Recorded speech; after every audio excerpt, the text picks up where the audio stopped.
Welcome, everybody, to the Winner's Circle Sports Betting Channel. I'm Ross Benjamin, your host. Today, I'm joined by Mr. Chip Chirimbus.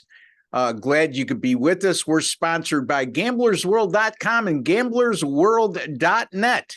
And speaking of GamblersWorld.net is our pick site where we have 10 of the finest handicappers you'll find anywhere. And the guy who's on top of the leaderboards now for the last 2 weeks is our guest today, Mr. Chip Chirimbus. And Chip, you got some pretty impressive stats over the last, since we launched the site a couple of weeks ago. So good for you, my friend. Well, thank you, Ross. It was great to come out of the box pretty quick. And as a matter of fact, I had reeled off like 8 straight best bets until yesterday's play on the Mets, which was my lone play. But I had a great day on Saturday. And, we just have to keep on, Ross, every day. We're doing it diligently and matching up everything we can, waiting for football. It's absolutely a grind. There's no two ways about it. And this guy's been doing it for a long time, referring to Chip. I don't want to tell you how long because it will reflect upon his age, and we don't want to go there. I certainly don't want to go there, and he's older than me. So in any event, Chip, I get asked this question a lot. Right. Ross, how did you get into the sports betting business? And there's an evolution to that, right, Chip? We didn't wake up one day as an adult and say, you know what, I won 3 bets yesterday. I think I could do this professionally. There's always a foundation for anyone in our industry that extends way before we even turn pro or in the public eye. So I'd like you, and then I'll share my views on that topic. So was there a point in your childhood, young teenage days, young man, that you could say was a instrumental point that you knew the passion was there? I can tell you the first thing I remember about, say, a bet. I used to go to have season tickets to New York Football Giants in New York in their heyday. And I would go as a child with my father and 4 of the friends. They had 6 seats. And every day before the game, they'd go and they'd have an early lunch and they would bet who'd come closest to the total number of points. And they'd be putting $1 a piece or maybe even 50 cents. And I just used to sit there. I'm longing to be able to say, 37 or 41 or whatever it might have been. But so I always had an interest. I think it had to do basically my passion for sports and my love of sports, baseball, football, basketball, and my ability to not crunch numbers. When I see numbers, I recognize things. I have a great memory when it comes to numbers. I don't spell so good, but I do have numbers. And later on, what would happen is I had a partner where we'd evaluate the numbers and just play one game a day, the A play, and we were betting significant amounts that people started pushing us away, not taking our action, and then we formed a business together. But it came over a long period of time, and it was based on, I think, your passion for sports overall. Yeah. Because when you're looking at a game, baseball, football, basketball, could have been hockey, you're evaluating the talent that you're watching, and then you're evaluating your opinion of that talent against the number. So it's not a perfect science, that's for sure, but it's certainly exciting and rewarding when you evaluate it properly. Great stuff, buddy. Great stuff. And I love hearing those types of stories. You've told me many, but that's been one of them. And, I figure this is something we want to cover with our viewers because at this time of year with just baseball going on, we could diversify a little bit and tell these types of stories to let them understand the foundation of what it got us to this point. I could tell you this. My father was a big sports fan like yours. And he would passionately watch football and take me out in the backyard and throw the football around, throw the baseball around. So my passion for sports and my love for sports came at a real early age. And I'm talking 5, 6 years old. And I always used to wonder, I would sit there watching football with my father, who convinced me to be a New York Giants fan at the time. And then because Buffalo was on TV all the time, I turned into a Buffalo fan. And you remember those days, now we're showing our age, Chip, where there was just the NFL and AFL. So I didn't feel like I had two favorite teams in the same league. My favorite team in the AFL was the Buffalo Bills, and in the NFL, the New York Giants. And the vivid memory I have in terms of the Giants is the first game I could recollect with vividness is watching the 63 championship game at 6 years old with my grandfather, the Chicago Bears and the New York Giants. And that sparked more interest. And then watching football with my dad, he would get so emotional during the games. And I would ask him, well, Dad, when you take me to the Rochester Red Wings game, which was the AAA team of the Baltimore Orioles at the time, I don't see you getting that excited. Well, then it dawned on me, as I got older, there's something more at stake here. And on top of that, what was confusing to me as a young kid, but I eventually caught on, was the fact that my father was a big overbetter. So he would be clapping and screaming and yelling every time somebody scored a touchdown or kicked a field goal. He was happy. And I said, well, Dad, who do you want to win this game? He says, I just want them both to score. I like to see exciting games, kid. So first game I went to, he took me to, you alluded to your New York Giants story, November 1964. Him and my Uncle Eddie took me to the Buffalo Bills in Houston, at the time, Houston Oilers game, November of 64. The starting quarterbacks were George Blanda for the Houston Oilers and Darryl LaMonica for the Buffalo Bills. And it was a high-scoring game. Needless to say, my Uncle Eddie had the same mindset as my father. They were extremely happy on the way back. George Blanda, by the way, at that time, threw an NFL record 64 passes in that game. And back then, Chip, it was pretty much a balance between run and pass, not like it is now. Passes in the game was a lot at that time, I would say. And then he started bringing parley sheets home. And what we called them parley sheets, what a lot of you out there would know them as, and Chip as well, is parley cards. Right. And I would ask him, well, could I fill one of those out? Because at that time, by then I was watching everything and keeping reading the paper on a daily basis and keeping abreast of the standings in the whole 9 yards, which was highly unusual for a kid my age, from what I found out. And he said, okay. He says, I'll put $1. You just need to pick 3 teams. He explained the point spreads to me. And the first time I put a 3-teamer in for $1, I won. So needless to say, at that point, I thought this is easy.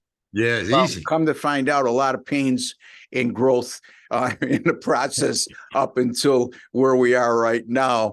And one other story I would like to share with you at a young age is we went to my Uncle Eddie's on a Sunday afternoon, and my mother and aunt, of course, were in the other room cooking and shooting the breeze, everything that women normally do. And we were watching the football game, and again, they needed the game over, and it was like less than 3 minutes to go in the game. They needed a touchdown. And I remember the Dallas Cowboys were the one team playing. I don't remember who they were playing against, but I do know that the quarterback at that time, Don Meredith, threw about a 40-yard pass into the end zone, and the receiver was just about to catch it, and the defensive back blasted him, an obvious pass interference call. But here's the best part of the story. My Uncle Eddie gets up, has a handkerchief in his pocket, jumps up, and throws the handkerchief up in the air, like he's the referee throwing a flag. Well, my mother comes into the room and says, both of you guys need help. You're a bad influence on the kid. How do you think is this the way you want him to grow up? And, the rest is history. But, it's fond memories, but it's just the beginning stages. And I'll be sharing more with you guys, you, the viewers. Chip shared all my stories on numerous occasions before, but I'll be sharing more stories with you in depth, and maybe Chip will as well, because he's got plenty of them. I know that for a fact. Ross, just a note on when the Giants moved from the Polo Grounds to Yankee Stadium, I think it was 19 54, and my father bought 6 box seats at Yankee Stadium with an unobstructed view, which was important at that time. Yeah. And anyway, they were $6 a piece for the entire season. It was $196 for 6 seats. Wow. Now parking costs more than that for one, for it's just incredible. Yeah. But the growth of the NFL is unbelievable. Yeah, and for you youngsters out there, and when I say youngsters compared to us, I mean the majority of our audience falls in the age demographic of 35 to 64. YouTube tells us that. We look at statistics every day in that regard. But for you, most of you guys in your 30s, and maybe some of you in your 20s that view, when Chip says obstructed view, that's a dinosaur term right now, because there's no obstructed views. Back, like when you went to Yankee Stadium and you went to the rock pile in Buffalo, which I alluded to in the first game I ever went to, there was poles that came down and were connected to the roof of the stadium. And if you got behind one of those poles, it could be a pain in the neck, because they would sell tickets, Ross, that said obstructed view on them, so that the patron knew that he'd be behind the pole, or that he wouldn't be able to look at the field at every angle. And football, it was crucial to be inside. You said the pillars, which held the stadium together.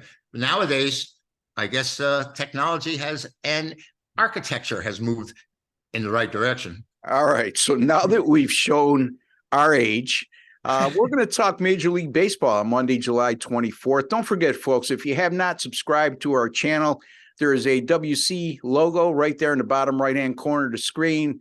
If you click on that, a subscribe button will come up. Hit subscribe. And while you're there, go into your YouTube settings, and you might want to hit that alert notification bell. And immediately upon us publishing any of our Winner's Circle sports betting podcast on our channel, you'll be notified. So you'll know when they come up. We don't shoot live. So rather than you having to come back and forth all day long to find out when our videos are up, it makes it a lot easier in that regard. And also, don't forget, there's a like button at the bottom of our video here. Make sure you hit the like button for us. I mean, nobody's telling you have to, but it's just a small token of appreciation for the work we do on this channel in preparation and trying to provide you with the best information possible to make you a smarter sports bettor today than you were yesterday. And also, you get some great stories out of us. So there you go. All right, Chipper, you're going to be taking a look at the Texas Rangers and the Houston Astros. Very good matchup tonight. In the American League West, and it'll be John Gray as a slated starter for the Texas Rangers, and Wade Belak for the Houston Astros, 8:10 Eastern time. Right now, DraftKings is showing Houston as a -115 money line home favorite, which is for the Houston Astros a small number, and the total is 9. So take it away, my friend. Great matchup. This is really my transition game of the day, because when I looked at it and evaluated originally, I was so totally sold on one side, and I've actually moved to the other side because this is a don't make sense play, Ross. There's no reason I should be on Houston, but I am. And John Gray is having his finest season, maybe not record-wise at 6-5 and 3.31, but he's only given up 87 hits in 103 innings, and he has a whip of 1.19. He's really been masterful out there. Texas, though they've scored so many runs and lead the major leagues in runs scored, hasn't necessarily come when he's starting. Their runs per game dropped in the last week, Ross. It was 5.99 per game. Now it's 5.77. Minor, but it's starting to get. Texas was great the way they came back against the Dodgers, and Houston, since the All-Star break, has really started to play better. But this pitcher, this Belak, he's horrid. It's 6.75 ERA, 32 innings, 39 hits, a whip, Ross, of 1.75.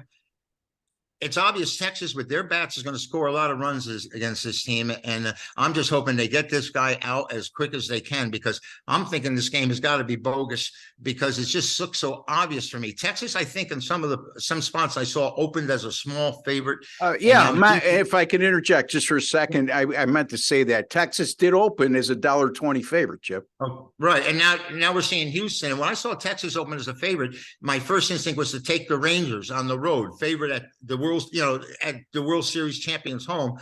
And then I see the Astros are 15-5 against Texas when they're hosting them. Now, this is a different Texas team than what we've seen in, say, the past decade, without question.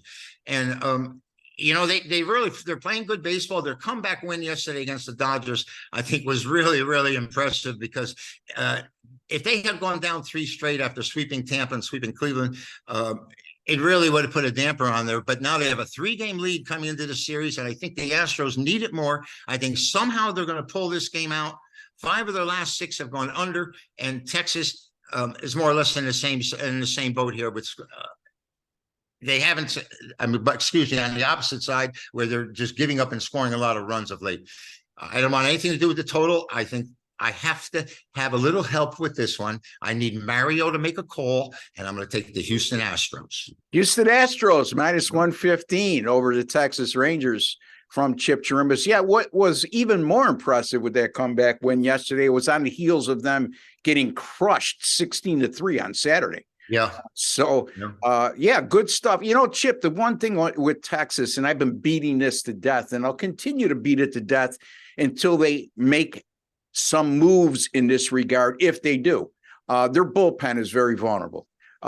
Sometimes it's deceiving when you look at their bullpen ERA, which is over 4. I don't think they're even as good as that. I think that did they pick up Chapman? Who picked up Chapman? The Texas Rangers, if I remember. Is it Texas that picked up? I thought it was at Kansas City, but then I thought Texas grabbed them.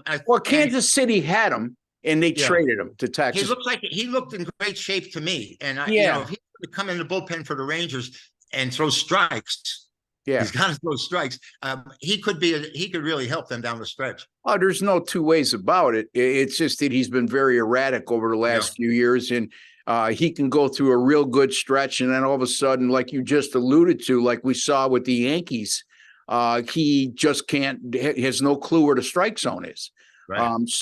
And he's a closer, and most of the problem with Texas is their 7th, 8th inning guys, or if a pitcher has to get pulled early, like in the 5th inning, that's where they run into trouble. So look for Houston to try to get the pitch count up for John Gray and expose their bullpen. So I like your play, Chip. I mean, I looked at this and I said, Texas opens as a $1.20 favorite. Now they're an underdog against a team statistically and record-wise they're better than. Let's not forget, too, Chip, Houston, Altuve was out of the lineup. The kid Alvarez that hits in the middle of the lineup was out of the lineup. A couple starting pitchers were on the shelf and still remain so. That's why Bielak, as you just alluded to, why is this guy still in the rotation? But their hand has been forced. And, you compare the 2 teams. I mean, Texas leading the major leagues as a team, 273 and around there. And I checked Houston, I think it's in 237 or 230 around there. And that's a big differentiation in the team batting averages. So it looks so much like the Rangers are easily the side. This guy's going to have 39 hits in 30 innings, and he's still starting for the Astros. I hope he's not there that long, but I think Houston somehow is going to eke out a victory. Yeah, and they got some good young starting pitchers. Unfortunately, one of them, I think Framber Valdez, is the one who's struggling right now, and which is uncharacteristic of him. But keep an eye on Houston in the second half. I know that Jesse Schul, one of our regular guests on the show, keeps telling us all that. And based on his record, I would take what he's saying seriously and keep an eye on that. All right, I'm going to take a look at the game between the Philadelphia Phillies and the Baltimore Orioles. Real good interleague matchup. The game will be played in Philadelphia. It'll be Dean Kramer on the mound for the Baltimore Orioles. It'll be Christopher Sanchez for the Philadelphia Phillies. Right now, as we speak, as of 5 minutes ago, DraftKings is showing Philadelphia as a minus 120 money line home favorite. Total in this game is 9.5. Here's the thing with Dean Kramer. He's very vulnerable to giving up long balls. And I just have a hard time when I see a pitcher giving up home runs at the ratio he is, home runs versus innings pitched. As a matter of fact, 22 home runs allowed in 108 2/3 innings pitched this season. Chip, that's, one per 4.5 innings or so. And go ahead, sir. He's got great support. I mean, he really has the whole year. He's 10-4. His ERA is almost 5. Yeah. And the Orioles on the road have just been outstanding. 12 of the last 15. I love the matchup myself. I'm interested to hear where you're going to go with it. Yeah, and going back to his inability to keep the ball in the ballpark, he's allowed 10 home runs in his last 6 starts over just 32 2/3 innings. So if you do the math, over his last 6 starts, he's allowing a home run per 3.2 innings pitched. And that's a real high ratio, and that concerns me. Baltimore also, as good as they played all year and they continue to play, they have not hit over the last 7 games. Over that course of time, a 214 team batting average, a 277 on base percentage. Those are horrible numbers, folks, and they've only hit 4 home runs in their last 7 games. Christopher Sanchez, last 4 starts, a 2.45 ERA and a 1.05 WHIP. The Philadelphia bullpen's been very good over the last 7. And as a matter of fact, their ERA is under 3 as a staff at home this season, which is surprising because this is a bullpen that struggled in recent years. And Philadelphia, that ballpark there is a hitter-friendly ballpark. Yet they put up some pretty impressive numbers in that regard. Philadelphia coming off an 8-5 win at Cleveland yesterday. Yes, it did snap a 4-game losing streak. However, even with that 4-game losing streak accounted for, they're 28-14 in their last 42, and that include on the season, 20-12 against American League teams. They're 8 games over 500 against the American League. They're 1 game under 500 against the National League. And again, I don't put a lot of stock in that, but it's worth mentioning. And here's the other thing. The Phillies, after scoring 8 runs or more in their previous game, they've gone 9-1 in their last 10 in that situation. So they respond very well. Philadelphia opened as a minus 145 home favorite. They're now at 120. And I looked at that and tried to make sense out of it. And at the end of the day, I'm just going to go with my intuition here. And like you said, Chip, you're a numbers guy. And my old adage has always been numbers don't lie and liars don't figure. I'm going to take the Philadelphia Phillies here, minus 120 over the Baltimore Orioles. Your thoughts, Chipper? I like it as well. I know Philadelphia's had great success against the American League, at least coming into the Cleveland series. I think they were 13-2 prior to that.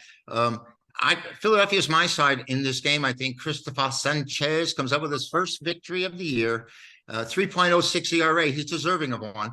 And Kramer's at 4.8, and he's got 10 wins. So go Phillies. Yeah, and sometimes when you look at win-loss records, especially decision records, they're very deceiving. And like you just alluded to, he's pitched much better than his own 5 record would indicate.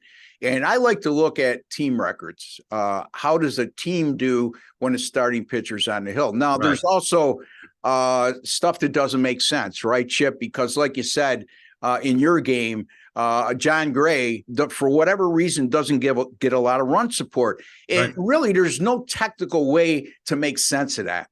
And if there is, correct me if I'm wrong, that's just coincidental. For whatever reason that happens, there's really no explanation for that. Like I like to touch upon, I did mention Philadelphia being 20-12 against the American League this year, but to me, that means that's the least significant of what I mentioned. That, again, is purely coincidental because the DH is universal now. I think we discussed this last week, and I don't want to beat it to death. So some statistics can be irrelevant, and run support for a starting pitcher and And what I just alluded to, American League versus National League, it's not like it used to be. They play each other many more times. And at one point when this all started, the National League did not have the DH rule. When you played in the National League Park, the American League, the pitchers had a hit and vice versa. So go ahead, Chip. I'm sorry. I remember DeGrom going like 16 straight starts for the Mets, and they were averaging less than 2 runs a start for him. Yeah. And he even won the Cy Young, and he could have had 22 wins, and I think he had like 12 or 13.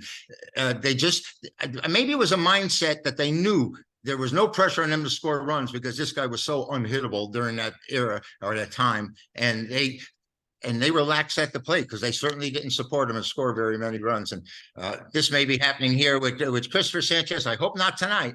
And, Kramer's been very fortunate. Well, you know what? If it's happening with Christopher Sanchez, it really doesn't make sense when you stop and think about it. Yeah. I get what you're saying. Your point is well taken with DeGrom, but DeGrom was one of the top 5 pitchers in baseball. They knew that, what I'm saying is they knew he was out there and he wasn't going to give much up. So, maybe their mindset that they really with no desperation to score runs. Yeah, but there was a larger sample size with him being a dominating pitcher than Christopher Sanchez. My point being, your point's well taken with DeGrom, because if there is a case to be made why that occurs, that certainly is a great point. But I don't know why the Phillies would say, well, we got Christopher Sanchez on the mound. So we're in good shape. All we need to do is score 2 or 3 runs to win. That's we need to win. Yeah, exactly. Anyway, Chipper, you're doing well at gamblersworld.net. Maybe you want to fill the folks in on what you got going on today, what's coming up in the future, and anything you would like to touch upon that's not indicative of the record that's showing at the website. You're doing well, but again, the website's only 2 weeks old, and your streak, as I looked at picksandparleys.net, goes well beyond since we launched the start of the website. Well, I've started a while ago, like 35 years ago, but so every game I put out is out there somewhere.